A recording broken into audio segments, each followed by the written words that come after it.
Perfect. Thank you, Maggie. So, yeah, with this, Abid and I are just going to talk a little bit about the pathway towards becoming a genetic counseling student and our individual pathways. So, if you go to the next slide, please, Maggie.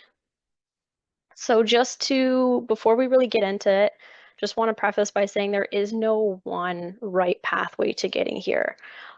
Within our cohort of six first years, everyone has different backgrounds, different experiences, and I found as myself as an applicant, you can often maybe like compare yourself to other applicants, but just know that every experience is valid, and you learn different things along the way, so there isn't one right path. Next slide, please. Thank you.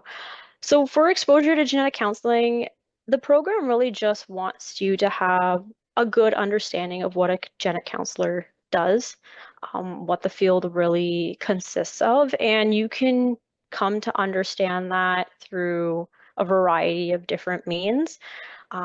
These are all some examples. So informational interviews with current students or genetic counselors can be very helpful.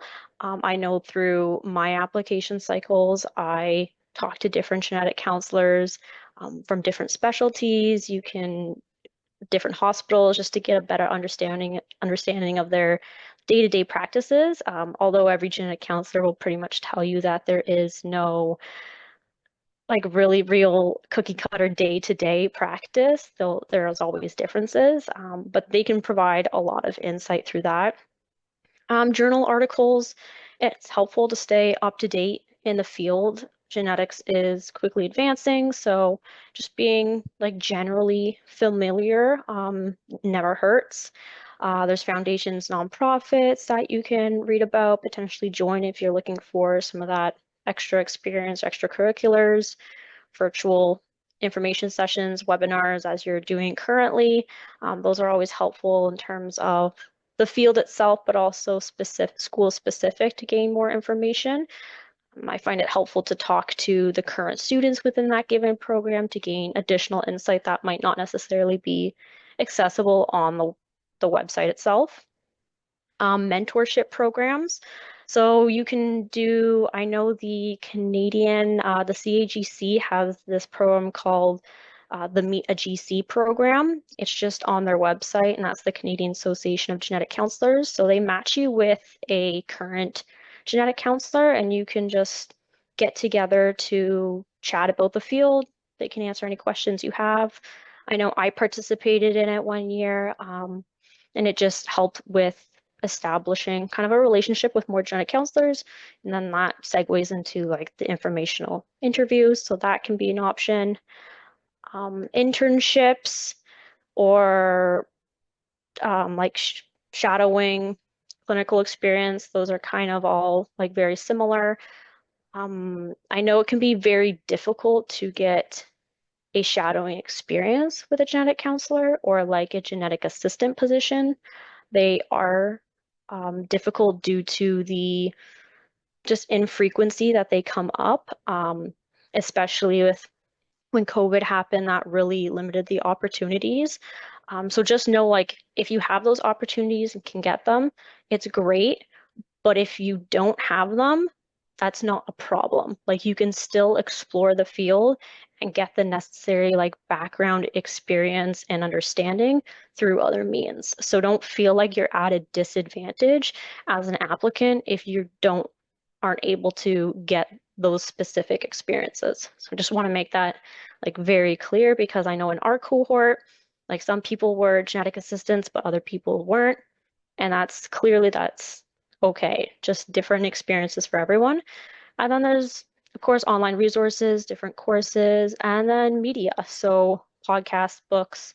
I know our cohort talks about different podcasts like GC Chat. I think there's like DNA Today, Genetics Unzipped. Those are some common podcasts that I personally enjoyed. So it's a way to experience genetics and then genetic counseling sessions and hear people's stories throughout like little snippets. So they're great, especially if you're a commuter podcasts, they're very helpful. Next slide, please, Maggie. Yeah, so I think Sarah already mentioned this, but there's the Meet a GC opportunity that the CAGC has, and you can see the survey on the slide here. There's also some other opportunities that we mentioned here, so I'm gonna just go below. There's the genetic counseling internship that which is completely virtual that's offered by Color Health. I was part of that. I did that, and I think there's four different blocks. Each block goes over like different topics. There's discussion about you know about counseling, about disclosing results, different concepts of genetics, but also there's an EDI focus in one of the blocks as well. So it's I found it really productive and useful. There's also the Western States Regional Genetics Network. They have a conference. I think that has already passed. I also want to mention other webinar series. For example, there is a What is Genetic Counseling series on Future Learn. You can definitely go and check that out. There's also this group called Community of Support at U of T, which is basically a group of mentors that will help you go over your cover letters, that will help you find opportunities like research or like shadowing experiences as well. And generally, these are mentors who are very dedicated. I personally have also went over my resume, my cover letter with a mentor from the COS group. And lastly, there's the Genetic Counseling Training Programs in Canada webinar, which is done for prospective students. I think that has already passed this year. But if you're planning to apply in the future, definitely this is something you can attend in the future. I'm gonna go to the next slide. Thank you, Maggie. So here's the QR code to join the community of support group that I've already mentioned. Again, I personally found it very useful. They will always give you very kind, constructive feedback, and that was really useful for me as someone who's, again, a recent immigrant. I didn't really have a lot of resources or a lot of perspective on applying to grad school in general in Canada. So that was like very helpful for me. I'm gonna move on to the next slide. Thank you, Maggie. If you're in high school, there's a very cool program, the STEAM design program, which is this experiential learning program for students in grades 10 to 12, and especially for underrepresented in health sciences. So this includes Black, Indigenous, Filipino, Latin American, and also other racialized groups. And what it is that the learners participate in interactive sessions that are led by different researchers, different graduate students, and also practitioners so that they understand all the diverse pathways that are within health sciences. It's not just becoming a doctor or having a PhD. There's definitely a great variety, like great diversity of professions. And if you go to the next slide, please, Maggie. For this year's program, I think it's happening next year over the summer from July 2nd. You can also earn a grade 12 science credit. And yeah, so applications are open for this amazing program. And if you're in high school, I would really highly recommend applying to it.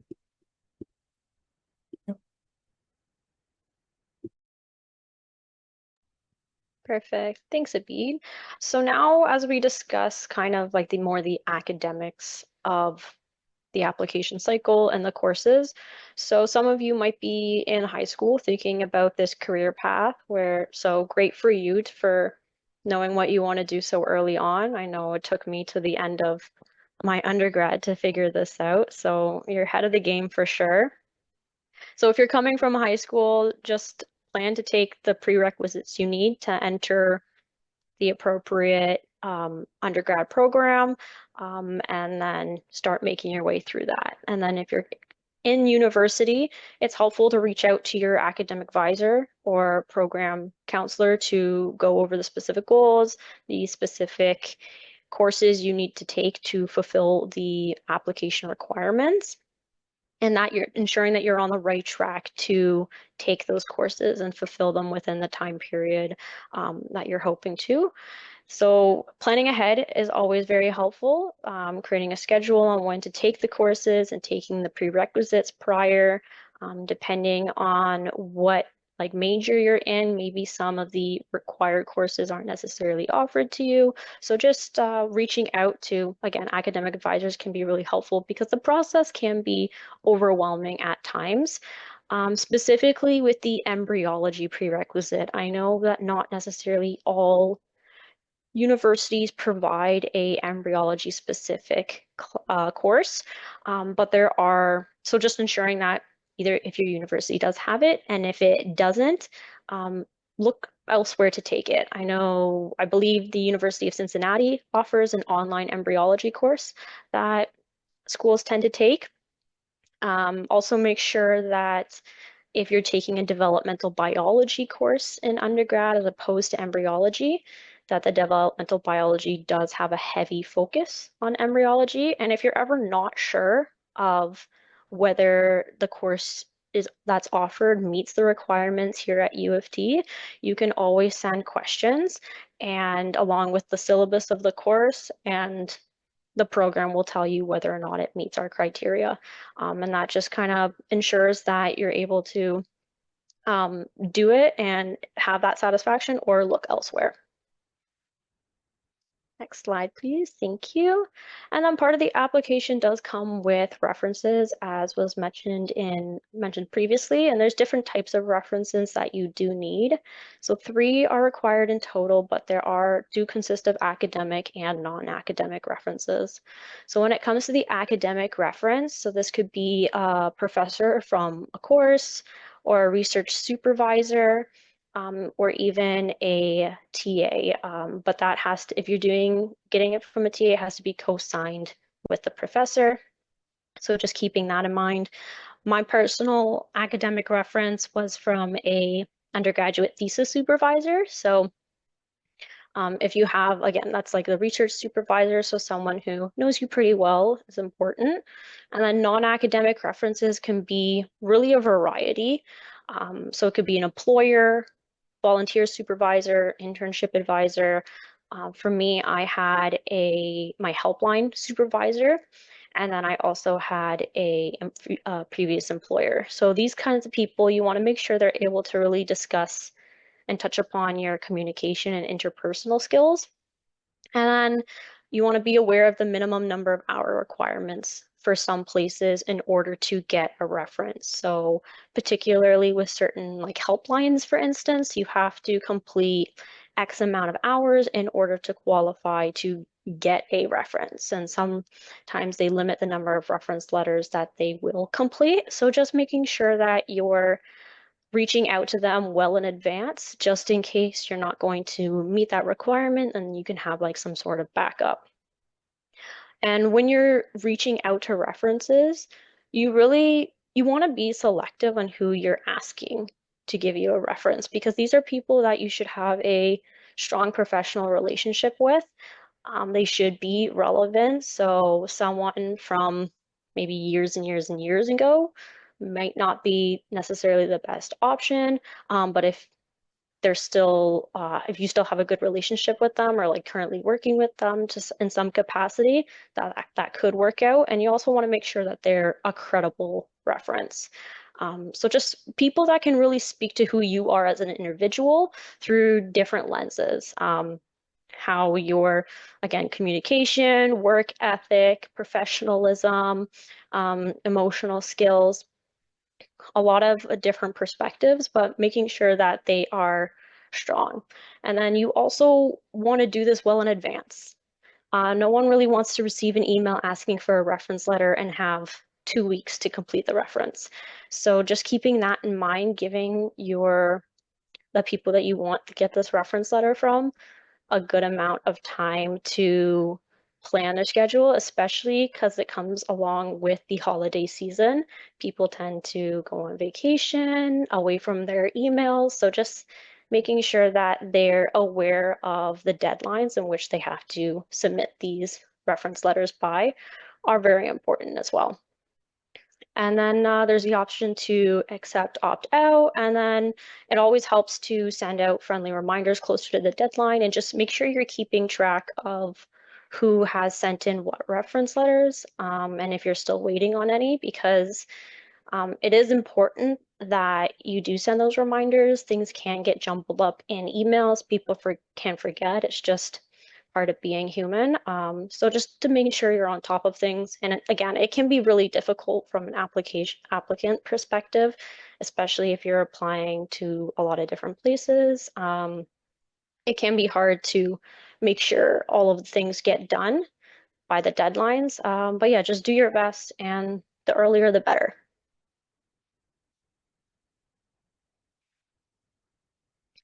So now Abid and I will be talking about our personal journeys. So as I kind of mentioned, so I have a bachelor's of health science degree in biology and pharmacology in the co-op program from McMaster. And then for about 3 years, I volunteered as a crisis line responder for the distress centers of Greater Toronto. So that was where I was able to gain my helpline experience, develop my interpersonal skills more, really work on active listening and empathy, all those great skills that really help for being a good genetic counselor. I also worked or volunteered as a support groups coordinator in Fertility Matters Canada. So that was a remote position that was great. And then in terms of work experience after my undergrad, I just worked in some research and some various experiences. So I had a research assistant job at Sunnybrook, pivoted to a research coordinator position at McMaster Children's Hospital, and then that was able to get um, one-on-ones with families and children. So again, I was able to really work in a patient-facing environment, which was great for me. And then I personally worked as a genetic assistant as well for about a year at the McMaster Children's Hospital. And then I completed a 1-year global health master's degree at McMaster as well. And then again, I just want to reiterate that it was my 3rd year applying to this program. So some people make it in once, twice, 3 times, so just try not to overthink that aspect because I know it can be difficult being an applicant, but if it's the path you want to go down, just keep trying. And I'll hand it over to Abid. Thank you so much, Sarah. I think that was very comprehensive. Just for the sake of time, I'm going to go over my experiences a bit briefly, but if anyone has any questions, you can email me as well. So I did my undergrad in a Bachelor's of Science in Molecular Genetics, minoring in Immunology and Psychology here at U of T. I was a tutor and mentor for 4 years. I was also the community advisor for one of the colleges here at U of T, which it's being an assistant residence don. And in all these positions, I was able to um, counsel students, go over some of their academic questions, and that was really helpful for me. I was also an undergraduate researcher in different areas of genetics, and I think I also tried out the industry side of things. I interned at a couple of local biotech companies. One of them is called BioBox Analytics, so that's more technical. It's with big data genomics, and the other one is called Ebb and Flow, which is it's a biotech startup for endometriosis, basically trying to improve care and delivery for patients who do have endometriosis. I also want to highlight that I did this internship at the Iowa Institute of Human Genetics. It was completely virtual. I think they're still doing it. I think the current name is called Topics in Genetic Counseling. I highly recommend it. What this program is that every week you have 3-hour lectures on different specialties and also different cases from genetic counselors. So I was exposed to a lot of subspecialties, even like unique ones like ocular and hearing loss genetics.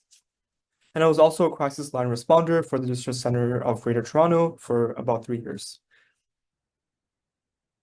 Yeah, so if you could move on to the next slide. Thank you. Yeah, so this is if you were able to get an interview at U of T, what are some of the thoughts and steps you can take? The first step is breathe. First of all, congratulations. You should be very happy. And it can feel very overwhelming.